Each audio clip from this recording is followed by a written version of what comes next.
What's going on, guys? Noche UFC just finished up, and we're going to go over the spectacle that was Noche UFC at the Sphere, everything that went down on the entertainment side, and how the fights ended up finishing, and the result of this pretty awesome event, in my opinion. The main event, the prelims were kind of underwhelming, but Dana never said that the prelims were what he was focusing on. He did say that the big show was going to begin for the main card, and honestly, those the visuals inside of the Sphere was really something to behold. I'm sure the people inside the Sphere had a crazy experience that they're probably not going to get again. And I think that's honestly what Dana was aiming for. He mentioned it a bunch, but I would not be surprised if they go back to the Sphere. That was absolutely amazing. And a lot of people were kind of shitting on this event because there was only 10 fights, not really a lot of big names. And I think the second time around, because of how awesome the cutscene for the movies between fights, the visuals, the I think it's actually going to be better the second time, and it'll be worth the actual cost that the ticket started out as when Noche UFC was announced. But there was work to be. I think there's work to be done on the audio. There was some weird like hissing or like whooshing noises. I don't know how to explain it. Sometimes that you could hear on the broadcast, and there was like an echo when the on the commentary team sometimes when Bruce Buffer was announcing the fights and everything like that. So definitely, if they go back to the Sphere, audio is something that they need to work on. But visually, it was amazing to watch, and I think it was a hit. Honestly, I wouldn't be surprised if they go back. I would not be opposed to watching another Sphere event. It was great, and 70% of the fights, so 7 out of the 10 were amazing. There was a fight of the night contenders, a fight of the year contenders, fight of the year contender. Sorry, and just they were absolute bangers. But 3 out of the 10 were, I'm pretty sure it was 3 out of the 10 were not so good. But nevertheless, we're gonna go over the fights now. I'm not gonna lie to you guys. I was really heavily debating not recapping this and making this video because I was truly disappointed with how with how the event ended with the championship fights. Not only the result of them, but how they played out. And I am deep into the beers, so I'm not gonna remember every detail. I'm gonna try my absolute best to break or recap everything that went down in the fights, but I will remember the gist of them regardless. Let's finally get into the recap. Make sure you guys hit that like button, subscribe to the channel if you're new, and comment down below what you thought of the Noche UFC event at the Sphere. Starting off the card was Raul Rosas Jr. taking on Arichi Lang, and all week I was saying that him being a minus 800 or minus 700 to start, and then he ended up finishing at a minus 1200 as a minus 1200 favorite was insane on the Rosas Jr. side. Not only because he's only 19 years old, but I think somebody like Yurichi Lang can give him problems, and we saw that in this fight. Raul Rosas did not perform like a minus 1200 favorite, and he won a unanimous 29-28 decision, which is great for him. It's another win under his belt, but honestly, Arichi Lang really exploited the deficiencies in the skill set of Rosas Jr. Anybody that he faces in the future that has good striking and solid takedown defense, or even a good get-up game, I think is going to give Rosas Jr. a lot of problems. He tried to sit and strike with Arichi Lang, and like in some moments, but he is not as good on the feet as he may think he is. And I'm not saying that he doesn't have potential. He definitely does. The kid's a great fighter at 19 years old. He's now 10-1. But 29-28, he dropped that second round. The first round, it was a kind of a back and forth affair, I guess, on the feet. But I believe he got a takedown and garnered some control. So he got that first round. The second round was, I don't know if he was able to actually get a takedown in that round. I don't remember exactly, but I know Arichi Lang was landing pretty heavy and clean on Rosas, but that abnormally large chin of his was just absorbing everything. It was like his Arichi Lang's fists were like bouncing off of his face, and it didn't really seem to affect him, but the larger shots did favored Arichi I guess you could say. And so it was 1-1 going into that third, but Raul Rosas got the takedown, got more control. I believe he got the back of Arichi in that third as well.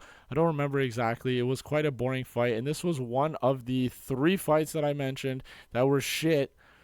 But honestly, it was not a minus 1200 performance. That is for 100% certain. And yeah, it's pretty cool for Rosas, though. He's 19 years old. He was the first fighter to fight in the Sphere. Obviously, with Arichi Lang, he was the very first fighter to get a win at the Sphere. And I forgot to mention in the intro, but Noche UFC night, there was 8 fighters representing Mexico in this fight, or on this fight card, and 2 of them won. Mexican fighters went 2-6. So obviously not the outcome that the Mexican fans wanted. It's kind of unfortunate for them, but I guess they started off good with the 19-year-old kid getting it done. Definitely didn't fight like a minus 1200 favorite, though. Let's move on to the absolute banger that was Edgar Chairez against Joshua Van. Now, this fight was fantastic from bell to bell. Edgar Chairez and Joshua Van are both tough ass guys that just put it out all out on the line. Had an absolute banger of a fight. First round, as usual, Joshua Van lost the first round because he struggles with that length of fighters. He is a pretty small dude, even at flyweight, at 5'5" with a 65-inch reach. So he struggled with that length of Edgar Chairez.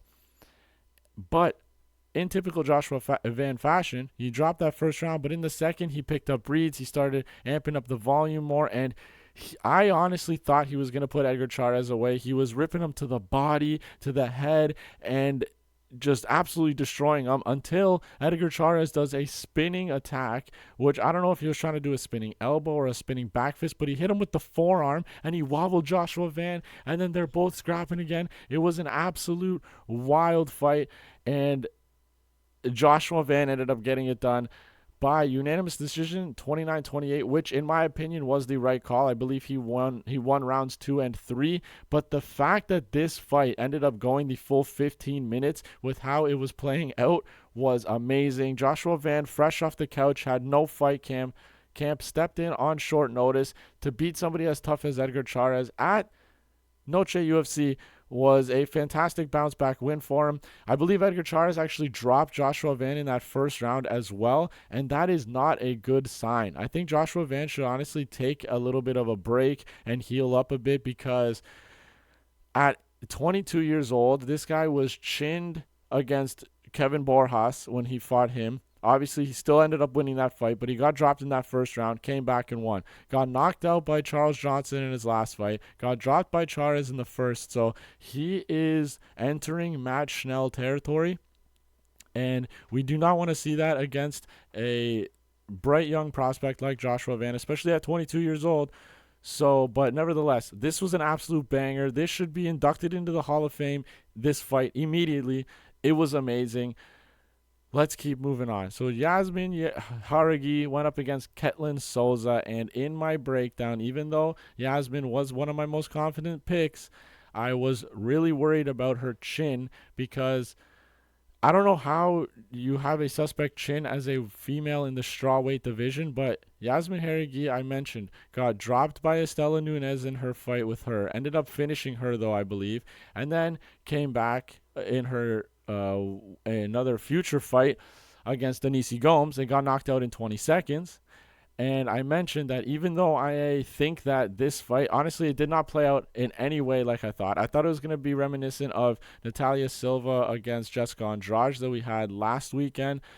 It didn't end up being like that, because Jauregui, for some reason, decided to entertain the firefights and those in the pocket wild exchanges with somebody who is clearly more powerful, and Jauregui should know by now that she doesn't really have a chin that holds up, and Souza took advantage of that, got into a brawl with Jauregui. Jauregui entertained it. A left hand landed flush on Jauregui, on her chin, knocked her down, and then Souza just grabbed up the back, put her in a rear naked choke, and Yasmin refused to tap, and she went to sleep. It was It was very disappointing to watch because this was the second largest favorite on the card, and we even understood the threat on the Souza side, and we chose to ignore it, which we did in multiple of these fights um, throughout this card. And I guess I forgot to mention, technically, for my breakdown video, I went 4-6 on picks, so that is absolutely disgusting. But last minute before the Zellhuber Ribovics fight, I ended up going with Ribovics, so I did end up going 5-5. Still disgusting, but let's keep recapping these fights. Manuel Torres against Ignacio Bahamundes. So I don't know what Manuel Torres was thinking in this fight. He tapped into his inner Dricus du Plessis, and I don't know, this guy, for as dangerous as he is, just looked like he didn't know how to strike. He was going in, flailing his arms, trying to close the distance against Ignacio, and Bahamundes was just making him pay every single time. He would just back up just out of range from the 2 punches from Manuel Torres and just bop him with the right hand coming in. He did that back to back, dropped Manuel Torres the first time. Manuel ended up getting his wits about him, got back to his feet, and then he did it again, exactly the same way. Blitzed in with 2 sloppy ass punches, and then Bahamundes just backed up, slipped the second one, boom, right hand, popped him, put him down again, and then Manuel Torres was just like, I'm done. Bahamundes hammer fist finished the fight. I ended up picking Manuel Torres because the guy, he fooled us all. He fooled us all, honestly. I thought he was dangerous. The guy looked like he's never striked. Striked? Yeah, he's never striked a day in his life. A great win for Ignacio, taking out somebody as dangerous as Manuel Torres that easily. Bahamundes is going to be a problem with his frame and his length at lightweight and his technical ability and clearly the power he holds as well. So fantastic win for Bahamundes. And the Mexicans are continuing their L streak. So let's keep rolling through this recap. Irene Aldana went up against Norma Dumont, and this fight did not play out. I don't think anybody imagined it to play out this way. Irene Aldana, the true striker, true boxer in this matchup, went up against Norma Dumont, who typically wins her fights by wrestling. And did she land a takedown in this fight? No, she didn't. She outstruck Aldana, the boxer, in this matchup, out of the better striker. Well, apparently the better striker out of these 2 women in this matchup, and Norma Dumont put it on her. Aldana was on her front foot the entire time, and so she brought the pressure and she brought the volume as well. And even though Norma Dumont was dancing around the octagon trying to evade her, she was coming in with a couple of shots. She was landing more, she was landing cleaner. There was a head clash that kind of split open Aldana's head, and I think that played a big factor in this fight, honestly, because there was a ton of blood on the Aldana side. But the one thing we mentioned in our breakdowns was that she does not know how to cut off the cage whatsoever. She follows her opponents around, and that was clearly evident in this fight. If she knew how to cut off the cage in any way, shape, or form, she might have been able to mount some sort of offense against the cage when she got Norma Dumont there. But like I said, she just allowed Dumont to just continuously circle, pop in for a few shots, keep circling, pop in, and that was basically Norma Dumont's whole game plan. She tried to land some takedowns, but Aldana's takedown defense held up amazingly, but too bad she doesn't know how to cut off the cage, and she ended up getting 30-27 in this fight, and rightfully so. The fact that Norma Dumont outstruck a striker like Aldana was very surprising. I don't think anybody predicted that, but Norma Dumont not getting a finish was something that everybody predicted. Regardless, another Mexican fighter goes down with a loss. Let's move on to the main card opener. Make sure you guys hit that like button, subscribe to the channel if you're new, and comment down below what you thought on the Noche UFC event. Starting off the main card was Ronaldo Rodriguez taking on Ode Osborne, and oh my god, what a fight this was as well. Ronaldo Rodriguez, all of the people in his ancestry that it took to create this one man entered his body, his soul, to just allow him not to get finished in that fight. And I do want to give my props to the referee of this fight, which was Chris Tognoni, because he gets a lot of flack for things that he's done in the past, aka the Edgar Chairez and Daniel Lacerda fight, just to name one, where he prematurely stopped a fight because he thought Lacerda was out cold from a submission or whatever. He's done it a few times, and he does get a lot of heat for doing that, but he needs to get his props in the for this fight, because Ronaldo Rodriguez got dropped in the first round. I don't know if it was like the first minute or two in the fight by Ode. Big right hand, I believe, put Rodriguez on his ass. The guy was out, I swear, and then he hit the ground and woke up. Anyway, and then during a little bit of a scramble, Ode Osbourne locks in one of the tightest triangles I've ever seen in my life, and Ronaldo Rodriguez just refused to tap. I don't know how he didn't go out cold. I don't know how he didn't tap. I don't know what possessed him to continue fighting, but this guy was stuck in a triangle choke for like 2.5 minutes or something in that first round, and Tognoni did a fantastic job not stopping the fight after he got dropped, got ground and pounded, got stuck in that submission. Big props to him, because Ronaldo Rodriguez came back in that second round, and I believe he got a takedown on Osbourne.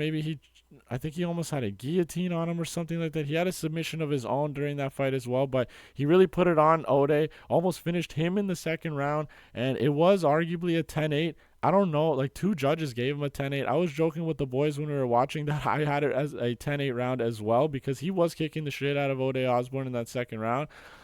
But 2 judges ended up giving him a 10-8. And then he came out, won the third round. I think he was getting kind of pieced up on the feet in that third round, but a late takedown with some brutal ground and pound won him that third round. And honestly, if the two of the judges didn't score it at 10-8 in the second, it was definitely a 29-28 unanimous decision for Rodriguez. The fact that he did not tap or get finished in that first round is beyond me. It's unfathomable. I don't think anybody can wrap their head around how this kid did not get finished. He definitely made a fan out of me. One of my favorite fighters to watch, because his press conference performance and his fight, that was amazing. I'll be looking forward to watching Ronaldo Rodriguez fight in the UFC for as long as he's here, and he was the only other Mexican fighter to get it done, and he almost didn't. But kudos to him. Fantastic scrap to start off the main card. Let's keep rolling to another absolute banger of a fight. Daniel Zellhuber took on Esteban Ribovics, and this was another amazing fight from start to finish. A kickboxing spectacle. Both these guys back and forth for the entire 15 minutes of this fight. The first and second rounds were extremely close. I think you slightly edge the first round for Ribovics, I believe. Zellhuber gets the second round. In that third round, Zellhuber got chinned multiple times. Ribovics was coming in trying to finish him. He landed like 177 strikes. I don't know if it was that much, but he landed like 77 strikes in that third round. I don't know how Zellhuber did not get finished, and the fact that he came back and was landing heavily on Ribovics, because Ribovics at one point when he hurt Zellhuber, he was just throwing repeated left and right hands, and Zellhuber was like ducking and trying to move his head away, and then he started firing back, landing on Ribovics. This was an amazing fight. If you guys didn't see it from start to finish, please go on Fight Pass, UFC Fight Pass, and watch it, because you will not be disappointed. I don't know how Dana's going to pick one fight of the night. I hope he has multiple, because for the most part, people came to scrap at Noche UFC and put on a show for the fans, and a lot of these fighters did just that. Zellhuber and Ribovics included, and it was just an absolute joy to watch these two throw down. And even though Ribovics got the nod, I would not have been upset with Zellhuber taking it, because those first 2 rounds were so close, and it being a split decision was the right call. This fight was absolutely amazing. I could talk about it for the rest of this video, but we have 3 more fights to talk about, so let's keep rolling. Featured fight of the night, we had Brian Ortega going up against Diego Lopez, and Diego Lopez hurts Ortega early on in the fight, and would it really be a Brian Ortega fight if he doesn't almost get finished right out of the gate?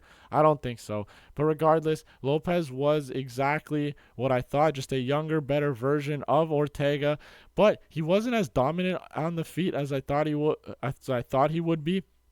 That being said, although he did almost finish Ortega in that first, Ortega did recover very well, and he started landing some good shots on Lopez to end that first. The second round, not a lot of things really went down. To be honest, actually, in that first round, I think one of Lopez's mistakes there was when he knocked down Ortega, he entertained like going into his guard and then playing that little kicking of the legs game when he was on the feet, not letting Ortega back up. But honestly, I think he should have let him up right away, and while Ortega was hurt, and just try to put him out. But he didn't end up doing that. Regardless, second round, a lot of nothing ended up going, some back and forth on the feet. But then in that third round, some nice back and forth as well. But to finish off that round, Lopez again hurts Ortega, puts it on the front foot, trying to get to Ortega, try to finish him. And I think Ortega might have stumbled after getting wobbled in that round as well. But just a fantastic showing for Lopez. I think he won a 30-27 unanimous decision, and I think the judges might have gave Lopez a 10-8 round as well, and maybe in the first round, if I'm not mistaken. I have to double check, but the jump up in his rankings for this division is insane. He was ranked 12th, and he just beat the third ranked guy in the featherweight division. So a big step up for Lopez. I think a title shot is right around the corner for him. Maybe one more fight. Like, I think the Volkanovski fight makes a lot of sense, because I don't think Volk should just go back in with Topuria right away. I think he should fight somebody else. And because Max Holloway is fighting Topuria, the only other person to fight now is Diego Lopez. So, well, I guess Movsar Evloev is fighting Aljo, so we're going to see what Dana decides to do with the winner of that fight. But another banger. This card was honestly fantastic between fight number 2 and fight number 8. But we're going to get into some really boring title fights right here. But Diego Lopez gets it done. What an absolute stud that guy is. Let's move on to the co-main event. Alexa Grasso and new champion Valentina Shevchenko. She basically wrestled Grasso this entire fight. Grasso did not look like herself in there. I'm not going to lie. I'm not coping either, so I don't want to hear it. But Alexa Grasso just seemed slow. She seemed hesitant. She seemed like she was super content with fighting off of her back. I don't know why that was the game plan going in, but even when she got the double underhooks on Shevchenko's takedown, sometimes she just let her take her down. So I don't know if she just fell in love with the grappling, training that mostly now. I don't know what it was, but that is not the Alexa Grasso that I know. Like I said, she looked slow, sluggish, hesitant. She looked way too comfortable fighting off of her back, trying to submit Valentina, and it was clearly not working. She even jumped guillotine, I believe, in the third round, if I'm not mistaken. But Shevchenko didn't really. Everybody's like, oh, that's the Shevchenko that we know and love. She's back, all this stuff. Honestly, I do not think it was that like good of a return performance for Shevchenko. Like, I don't want to be a hater, but it's not like she did anything crazy on the feet. Yeah, she had a couple of moments, like a couple spurts. She looked fast still at her age, and she did dominate Grasso in the wrestling and on the mat. I will say that, but I don't see exactly what everybody else saw with this huge dominant performance from Shevchenko. Yes, it was dominant in the wrestling sense, but that's basically all that happened in this fight. Grasso had that guillotine that she jumped was kind of threatening, but I don't think she ever got underneath the chin of Shevchenko. Regardless, I really wanted to see Grasso win, man, honestly. But it is what it is. Shevchenko came with a fantastic game plan and executed it well. Executed it perfectly, to be quite honest. And she got it done. She got her belt back, and I don't think they run this back for a quadrilogy. If it was a closer fight, maybe, but the way she dominated Grasso, I think Grasso should take a break, go back to the drawing board, maybe not even have to take a break. She hasn't fought for a year prior to this one, so maybe she gets another fight against a contender, maybe gets back into title contention after that fight. But for right now, I think the fight to make in this division is Manon Fiorot against Shevchenko. So let's see how that goes. But really disappointed that Grasso didn't get it done. Let's move on to another disappointing fight. Sean O'Malley against and new champion Merab Dvalishvili. I continue to do this when I make picks. I always favor the kickboxer and to defeat the dominant wrestler and the pressure heavy fighter. I picked Leon Edwards to beat Bilal Muhammad for the same reason. And look what happened. And I did the same thing with Sean O'Malley against Merab, and look what happened. Sean O'Malley also looked extremely hesitant. Like, I don't know if he was worried about Merab taking him down, even though he was still getting taken down. Was hardly throwing. Merab did look like he was on cocaine in that fight, though. I don't know what he did before the fight. I don't know what vitamins he took, but the guy looked absolutely nuts. He came out in the first round and was immediately screaming or yelling at Sean O'Malley's coach, Tim Welch, I believe, because I don't know if you guys knew this, but Tim Welch was kind of criticizing Merab and chirping him on the social media. I believe it was on Twitter. So I guess Merab had some things to say to Tim Welch, and then Herb Dean's like, yo, stop. He's like, you can't be doing that. I'm warning you right now, blah, blah, blah.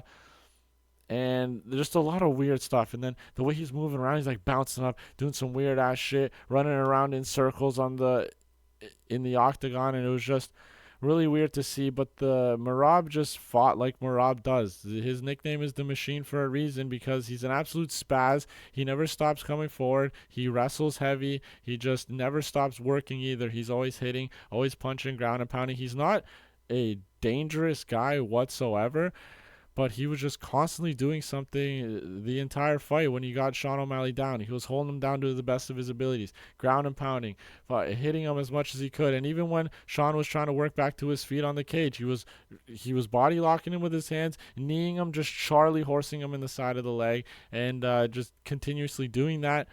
That's basically how the entire fight went. Sean O'Malley did bank a couple rounds, in my opinion. I think it was, I personally scored round 3 and 5 for O'Malley, but I can honestly see if you gave Merab 49-46, I can understand that scorecard as well. But sometimes I don't want to think that I'm biased, but I might be sometimes. But I genuinely thought round 3 and round 5 were for O'Malley. Regardless, I think Merab won. But one thing that really kind of cheesed me was Herb Dean kept like clapping and saying, Merab, you got to work, or all this stuff. Bro, Merab was throwing hands basically not on the feet, but he was working the entire time when he was getting Sean O'Malley down. I don't think there wasn't very many moments where Merab was just holding on for dear life. He was attacking O'Malley while he was controlling him on the ground basically the whole time. So I disagreed with that heavily. Even though I wanted Sean O'Malley to win, I think Merab definitely deservedly won this fight. The only, like I mentioned in the beginning, is I was truly disappointed with the last two events, not only because both the fighters I wanted to win lost, but because not atmosphere, but the pace and the expectation that the rest of the card set with the excitement and the fact that we're in the Sphere and with Noche UFC, all that stuff, all the other fighters basically, other than the Rosas Jr. fight, did exactly what they were supposed to do. They came in, had an absolute banger of a fight, and then you get to the title fights, which are supposed to be the best ones, and they were the worst ones of the entire thing. And one more thing I'm gonna say before I go is this is not a good look for the UFC. Do you guys want to know why? Because Dana White has been caught, not him personally, but the UFC brass has contacted camps of fighters that typically wrestle and control to get their wins. And they were told, don't wrestle as much. You can't be boring. We need you to be more exciting and blah, blah, blah, blah. But it seems like the wrestlers are dominating, and that it seems like the best base to just defeat champions. And because, look, all in the span of, like, I believe, is it two months? Yeah. Leon Edwards, the kickboxer, loses his belt to a wrestler in Bilal Muhammad. Merab Dvalishvili. just defeated a kickboxer in Sean O'Malley as a pressure wrestler. So it's not really looking good for the UFC, telling fighters not to wrestle and to be more exciting, but they're the best fighters in their divisions as champions are wrestling, and that is the game plan that they're coming forward. So I don't know. This is the UFC's in absolute shambles right now. Regardless, UFC Noche or Noche UFC was a fantastic event entertainment wise. I think they should go back to the Sphere. I think they do need to work on the audio a bit. Regardless, guys, it's 3 a.m., 3:30. I got to go to bed. Thank you so much for watching another video. Make sure you hit that like button, subscribe to the channel if you're new, and drop your thoughts on this event below. I will see you in the next video.